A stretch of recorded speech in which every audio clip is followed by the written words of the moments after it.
It is Locked On Jazz for the 17th of January. In line to go to Snowbird and Alta at Little Cottonwood Canyon in the most Utah podcast ever.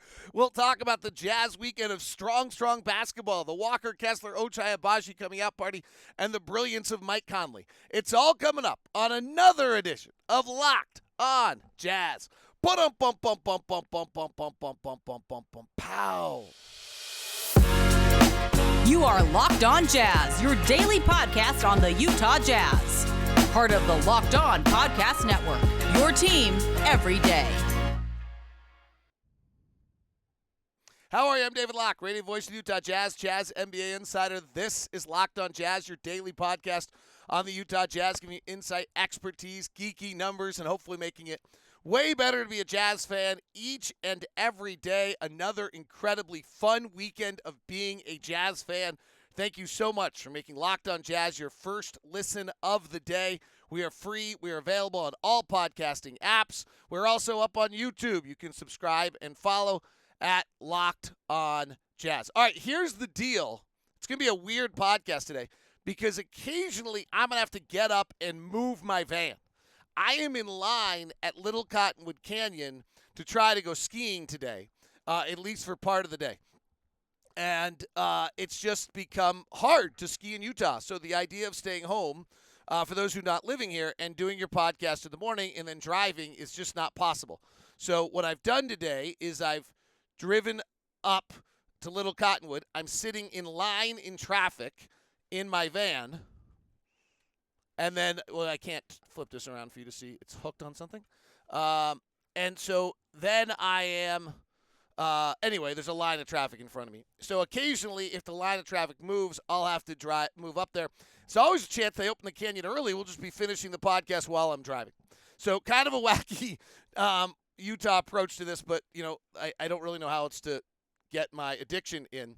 You know, when I married my wife, I told her you could have married someone with some sort of a drug habit, alcoholism, sex addiction, whatever it might be, hard drug problem. You're going to end up with the same thing out of a ski addiction. Bad decisions will be made. Bad decisions that impact the family negatively, that cost the family lots of money. Super selfish. You'll feel really lonely. You'll feel as though you're not as important as the addiction.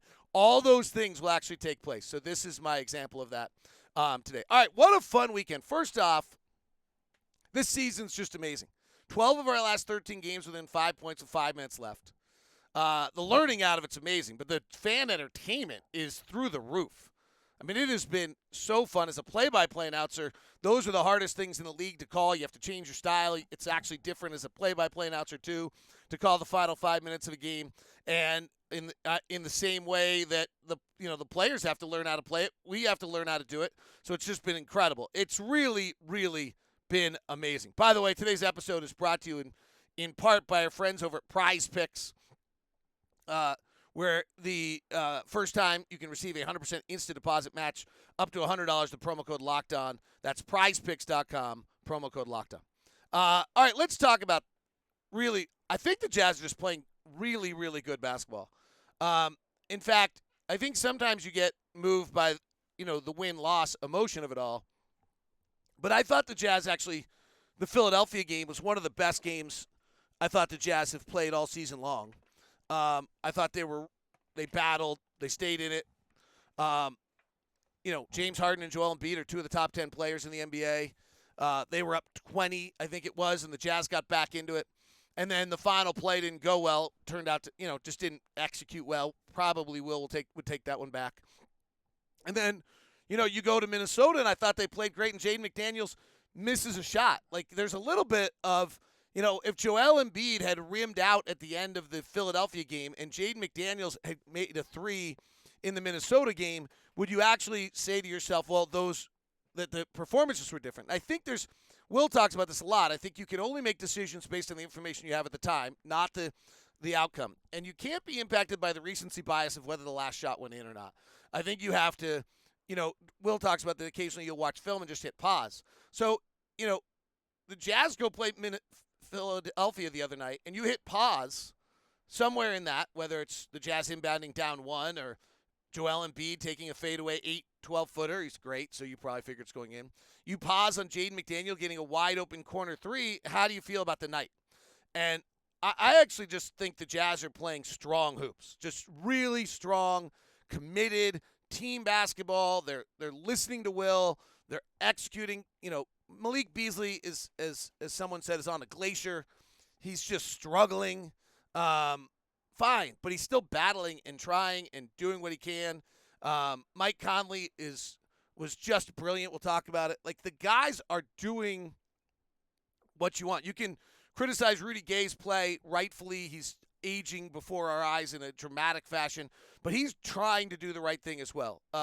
Taylor and Nikhil are being pushed beyond their limits, and they're trying to do the right thing. So I think when you see what's going on here, it's kind of great and kind of awesome to see this from the way these guys are committed. That's the first thing to me. There's a bunch of things that are going on right now that are kind of important. One is they've made some real changes to who they are defensively, and we'll talk about it in the trends segment today, because they're actually playing much better defense. They're playing much better transition defense. They're playing much better. They've changed the way they're dealing with denying threes, and it's actually they've had a defensive uptick. Some of this is Walker Kessler playing more, but a lot of it I think is just this team is continuing to develop and get better every step of the way. Last night, the last two nights, Philadelphia and Minnesota, the Jazz were above average at keeping their team out of transition. Last night, Minnesota's transition efficiency was through the roof. That happens on a lot of nights, but Philadelphia and Orlando, the Jazz did a really, really nice job defending in transition. In fact, two of the better nights all season long. You don't get it every single night, but they're doing a better job. So we're seeing all sorts of growth from this team from a big picture standpoint. Before we dig into kind of the awesome 2020 by Walker Kessler, the stunning emergence of Ochai Abaji, I did not see it coming. I'm not going to lie to you. I was actually probably right at the moment of concern with Ochai Abaji, and I'll explain what I'm seeing out of him that's so exciting right now that I had not seen in any way up to that point. So yes, those two things are real, and that development, and we do have this lingering trade deadline coming, which I think adds some angst. But the fact that in the midst of all of that, we're really seeing this team play pretty well. There was a stretch in there where I thought things got a little off kilter, and I think Will's been able to bring them back, which is pretty great. Now, it also rest, lack of travel. These things that we talk about all the time in the NBA actually are wildly important. But the Jazz have suddenly won 3 of 4. They've won 4 of their last 7 after that losing stretch. They've now won, I think, 4 of their last 7 clutch games after having lost 13 of 15 at one point. So we're seeing a bunch of steps along the way. And then last night, we closed with 2 rookies, with Ochai Abaji and with Walker Kessler on the floor at the same time, which was pretty amazing. We'll talk about Walker. We'll talk about Mike Conley's magic last night, and we'll talk about Ochai Abaji as we continue here on Locked On Jazz today. Today's show is brought to you in part by our friends over at Murdoch Hyundai, located at 4646 South State Street, also in Logan and in Linden. If you're going to head up Little Cottonwood Canyon like I am, and you need a 4-wheel drive car to make sure that you're safe and all right, well, then where else but Murdoch Hyundai to get it done. The SUV lineup is absolutely outstanding. Starting with the Palisade is the King Poobah, the Kona is the little zippy one, and in between you have the Santa Fe and the Tucson, both making it great. The Sonata and the Elantra are the 2 sedans. The Hyundai lineup of cars is just flat out world class. It's the most bang you can get for your buck. It will absolutely fire you up. Go test drive it and email me first at dlock09@gmail.com so that I can give you a VIP meeting with either of our experts over in Linden, Logan, or at 4646 South State Street. That is Murdoch Hyundai. Today's show is also brought to you by our friends over at Prize Picks. Prize Picks with a 100% deposit match up to $100. Promo code Locked On. That's right. With a promo code Locked On, you can get up to $100 of free money from Prize Picks. All you got to do as a first-time user is make sure you enter in the promo code Locked On. Prize Picks makes the night a little bit more fun, giving you daily fantasy that makes it easy to play with 2 to 6 players. You can win up to, or 2 to 6, you pick 2 to 6 players. If they score more or less than your prize picks projections, you can win up to 25% of your money. No competing against other people. It's just you versus projections available. Entries can be made in 60 seconds or less. It's that easy. Safe and fast withdrawals. Currently operational in 30 states and Canada. Download the Prize Picks app or go to prizepicks.com and sign up and play daily fantasy sports. First-time users can receive a 100% instant deposit match up to $100 with the promo code LOCKDOWN. If you deposit 100, Prize Picks will give you 100. Deposit 50, 50. Deposit 150, you only get 100 though. Remember that? And 7250, you get 7250. Don't forget to enter promo code LOCKDOWN and sign up for an instant deposit match up to $100. Thanks so much for making Locked On Jazz your first listen every single day. Your second listen today. Make sure you go to Locked On Sports Today. Great breakdown of where we sit in the NFL. Just finished listening to it on the drive up to Little Cottonwood Canyon to catch what was taking place. Good breakdown of all of the fun stuff, including a little quick look at the Eagles game coming up against the Giants, breakdown of last night's Cowboys blowout, and the Bengals and the Bills big one. So a heavy NFL show with a little tidbit of NBA thrown in there as well. All right, Walker Kessler's worth talking about. I mean, what the Jazz have found here with the 22nd pick of the draft through the Minnesota Timberwolves is really exceptional. Going into the game the other night, I kind of went on a deep dive, and Will Hardy's right. Like, some of these numbers you have to be a little suspect of because of the fact that Walker's played probably 75% of his minutes against second-team centers. And then, frankly, last night, he annihilates Luka Garza, who's barely an NBA player, annihilates Nathan Knight and Naz Reid. He does a really good job the night before against Joel Embiid. That was probably the most exciting performance all year by Walker. But Will's right. Will said it in the press conference the other day. Some of those numbers are a little misleading in that Walker's played, 75% of his minutes against second-tier bigs. And for the rest of the way, now he's going to get first-team bigs, right? Now it's going to be interesting to watch him play Nick Claxton, who's kind of the emerging next version of Rudy Gobert and the anchor to the Brooklyn's defense on Friday. How does he deal with a monster like Zubac on Wednesday? This is where he's going to be. But let's look at some of the things that are going on with Walker right now on this team. First of all, what is super interesting is that Walker Kessler, Mike Conley, Jordan Clarkson, and Lauri Markkanen have played very, very little together. They've played a grand total of 101 minutes together. The Jazz are plus 19 in those minutes. That's a monster number. Walker Kessler, Lauri Markkanen, and Mike Conley have only played together for 112 minutes since December 15th, when Mike comes back. The Jazz are plus 26 per 100 possessions when Mike Conley, Lauri Markkanen, and Walker Kessler are on the floor together. They've only started 5 games together. They've only closed 4 games together. They just have not, because of Mike's injuries, Lauri now, they just have not spent a lot of time together. They're plus 17 for the season, but since December 15th, they're plus 26 per 100 possessions over 112 minutes with a 130 offense, probably unsustainable, and a 104 defense. Here's some other Walker Kessler numbers for you. Top pick-and-roll screen defenders in the NBA. Anthony Davis, Joel Embiid, Daniel Gafford, Steven Adams, Isaiah Hartenstein, Jared Allen, Kristaps Porzingis, Mitchell Robinson, Miles Turner, Walker Kessler. He's 10th. Again, so I asked Will about that. He said, hey, remember, 80% of his minutes are against backups. Let's see what he does. Temper it a little bit. But don't temper it in that what he is doing instinctually with no knowledge of the league, of the players, of frankly how the league works, is incredible. B-ball index, defensive points save leaders based on D. LeBron and possessions played.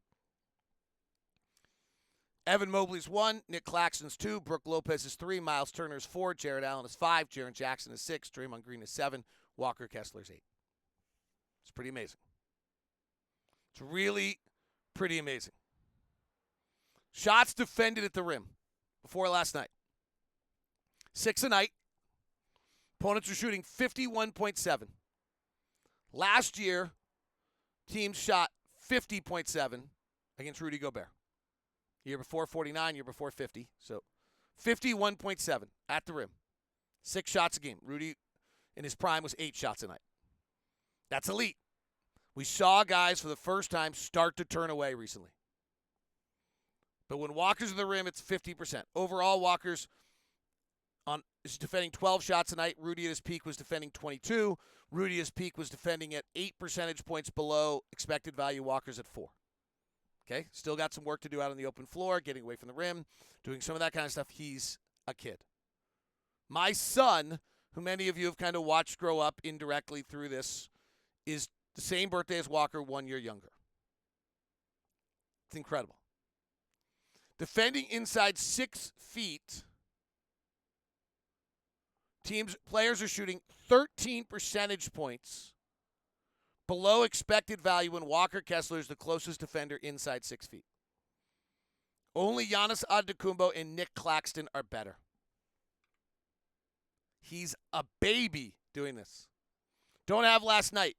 Since January 1st, opponents are shooting 37% inside 6 feet when Walker Kessler is the closest defender.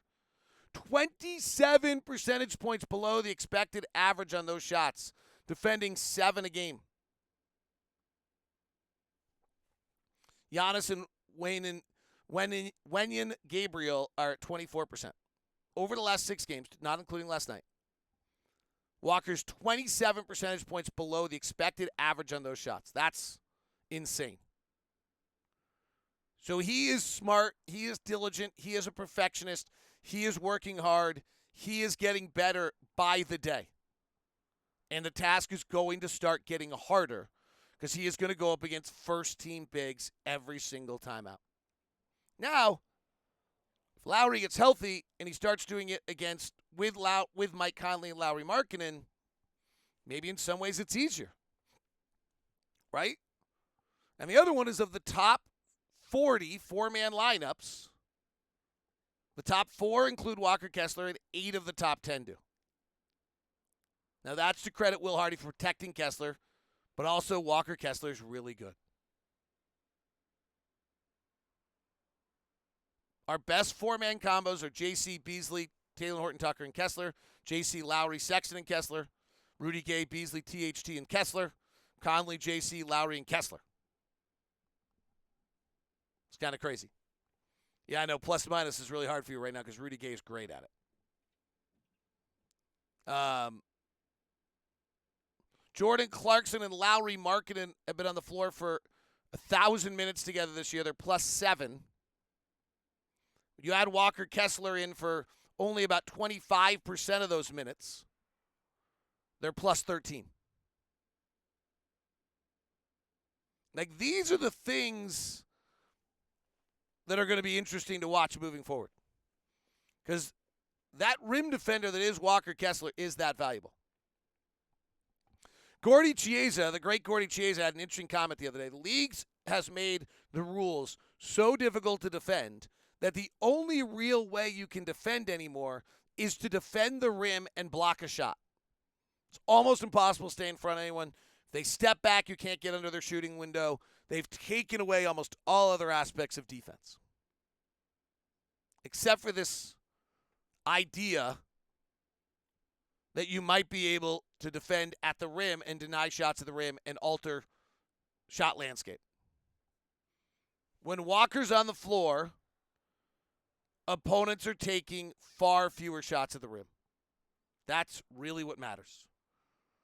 A lot of defense in the NBA is luck of whether or not guys make shots or don't make shots. It's a very hard thing for most fans to want to believe.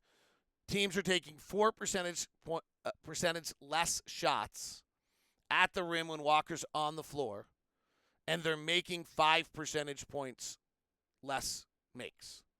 So they take 4 percentage points less shots, which is a lot. It's in the 95th percentile of all impact. And then they're making 5 percentage points less. It's a big, big impact to a game. Kid's really turning out to be terrific. Quite a find. And the Jazz got another find in Ochai Abaji as well, and we'll talk about that as we continue on Locked On Jazz. Today's edition of Locked On Jazz is also brought to you by our friends over at have to check. There we go. Over at our friends over at Built Bar. Built Bar's doing a bunch of great things. You know about Built.com, where you can get your latest. Well, you can also now get your favorite at Walmart, the pharmacy section, and grab yourself a box of Built Bars. You can get a 4-bar box of cookies and cream, double chocolate, or coconut puffs. You can also go to Sam's Club and run in and grab a 13-bar box of your favorite brownie batter churro. And you can thank me later for those because they are that good. Built Bar, go to Built.com. You can still use the promo code LOCKEDON if those two things are not an option for you. Low in calories, high in protein, real 100% chocolate on every single one of the bars. They now have a brownie batter puff that's also gluten-free. They just keep doing it for you. It's amazing. Mint brownie, raspberry, coconut, cookie dough, all the great flavors. All available for you at Built.com. Today's show is also brought to you by Rocket Money, which was formerly known as Truebill. I use Rocket Money. It's a personal finance app that finds and cancels your unwanted subscriptions, monitors your spending, and it helps you lower your bills all in one place. Over 80% of people have subscriptions they forgot about, like the streaming service you bought to watch just one show. Actually, mine kicked in today. It was Spike, which was like this way for me to put all of my inboxes together between the Locked On as well as Utah Jazz and personal, and then I ended up never using it, and Rocket Money notified me it wanted to renew, and I was like, oh no, we want to cancel. So Rocket Money's just saved me a bunch of money as well. Stop throwing your money away and cancel unwanted subscriptions and manage your expenses that way. Go to rocketmoney.com/LockedOnNBA. It's a great finance app to see where you're spending, how you're spending, when big bills come in, when big expenditures go out. Good way to monitor it all. That's rocketmoney.com/LockedOnNBA. That's rocketmoney.com/LockedOnNBA.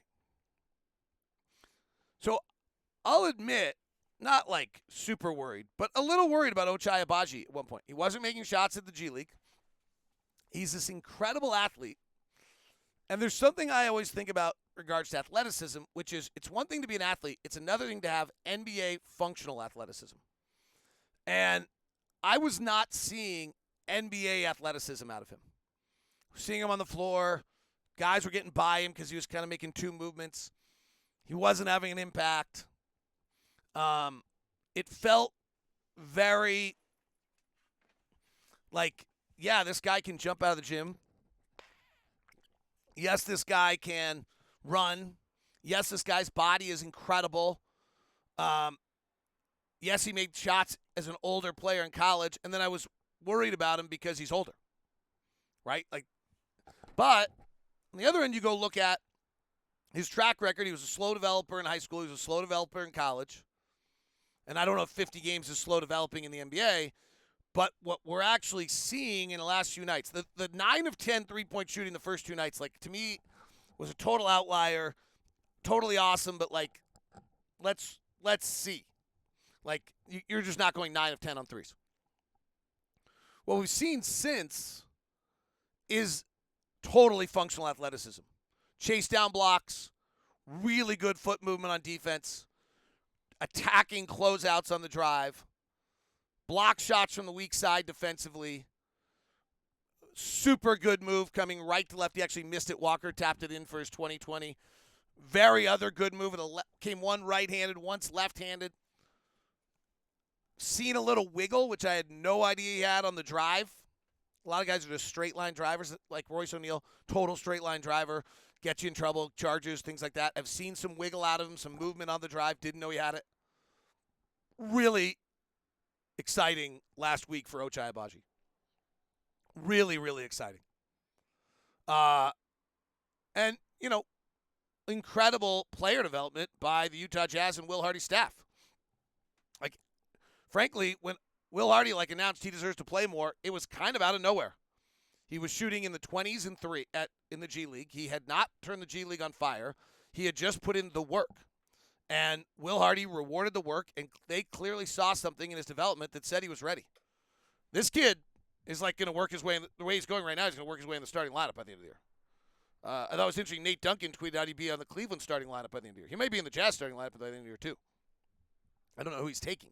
And I do like Lowry at the 3, but this guy, and depending on trades, it gets really simple. But 30 minutes last night, totally comfortable closing the game. Final 4 moments at Kansas, that kind of stuff. The age and the maturity turn out to be really beneficial in those moments. Really, really beneficial in those moments. And he looks great. He's not probably going to shoot 50% on threes, which I think is right where he's hovering right now. So obviously that's going to have to come back down a little bit. But I would say that I think the excitement should be real on both Walker Kessler and Ochai Abaji and what we've seen in their player development, and also the ability of this new staff to develop talent. That should be equally as important and as exciting for you. I want to talk about Mike Conley last night. So Minnesota plays an interesting defensive style, which I don't understand, if I'm really honest. They put 2 on the ball, and they immediately get in rotations. And I have been kind of schooled for so long, NBA defenses to stay out of rotations. And maybe that's changing. And I'm going to have to talk to some people about that and see if I have a lack of understanding that the game's emerging and evolving, and I'm, I could be old at this point. And so, or out of date. But they're putting 2 on the ball on every pick and roll, hard hedging. And Mike Conley torched them last night. Someone said to me, that defense works if someone doesn't want to pass. So Cleveland struggled with it because Garland and Donovan's instinct is not to pass. They want to shoot. Mike Conley's instinct is willing to pass. And then Walker Kessler catching it in the pocket made a ton of really good plays. But Mike Conley, if you go back and watch that game, the subtle things he did on one of the plays where Walker gets all the way to the basket, Mike takes an extra dribble horizontally to create a better angle to stretch the defense so that Walker has another step. On another one, he gets off of it quicker so that Walker gets it enough time so that Walker doesn't charge. Andy Larson did a really good triple team last night, talked about Walker's ability to make these passes. These passes are coming at the perfect moment so that Walker doesn't commit the charge, doesn't have a problem, and has enough room to make the decision because of Mike Conley. The first step was what was allowing Walker to do it. You could have very easily had somebody else at the helm throwing the pass a second or two later, and then Walker looks like he's not in control and he's turning it over and he's charging. But because Mike Conley was making the perfect pass on every single one of these plays, it allowed the Jazz to have that kind of success and those kind of moments in the game. Mike Conley was basketball genius last night. Absolutely basketball genius last night. Let's go to our trends. We try to do them on Mondays, but we respect to Dr. Martin Luther King, and also since we had a game as quickly. So I've changed the way we do it. We do the last 10 games first. Let's start with the Jazz. It's kind of interesting. In the last 10 games, we're 4-6. We're the 6th best offense. So staying there, and impressively, we're now up to 24th defensively. So much improved. Our differential is 17th at a .6 in that span. Memphis is 10-0. Here are the top offenses in the NBA, top 6 offenses in the NBA over the last 10 games. Sacramento, Denver, Memphis, Boston, Philadelphia, and Utah. The 6 teams that really can't score right now are Phoenix is awful, Houston, Milwaukee, Orlando, Detroit, and Atlanta, interestingly. The Trae Young, DeJounte Murray inefficient guard combo somehow is not working. Can't imagine who told you that was going to happen. See when I get a new head coach if it does. Best defenses in the NBA recently are Memphis, Brooklyn. Memphis is 3.5 points better than the rest of the league. The Knicks, Milwaukee, Oklahoma, and Denver. And that's really important. Denver was not a championship caliber team because they were 26th in the league defensively. The last 10 games, they're 6th. Teams that are not defending: Houston, San Antonio, Dallas, Charlotte, Detroit, and Sacramento. Those are the teams in the last 10 games. Let's go to the last 2 weeks and see what the trends are there and see if they're any different, a little bit more recent. So that's That's further out. Number 1 point differential is Denver at plus 20, followed by Memphis, Sacramento, Oklahoma City, Boston, and Minnesota. It's a pretty good win for the Jazz last night. That was a really good win for the Jazz last night. Really good performance against Philadelphia, too, though. Like, I don't want to, like, I kind of opened on this. Like, the recency bias change. I just think they've been really, really good this whole week. Denver and Memphis are beginning to spread out a little bit. Top offenses in the NBA over the last 2 weeks. Sacramento, Denver, Memphis, Oklahoma City. Wow, surprising. Boston and Philadelphia. Utah is 9th in that span. Utah's 9th offensively, 21st defensively, 9th in differential over the last 2 weeks. 15th in differential. Teams that cannot score right now. Phoenix, Brooklyn. That's wild. Brooklyn. Well, Durant's out. Indiana, no Tyrese Halliburton. Washington, Clippers, and Houston. And that's with Kawhi back. No PG.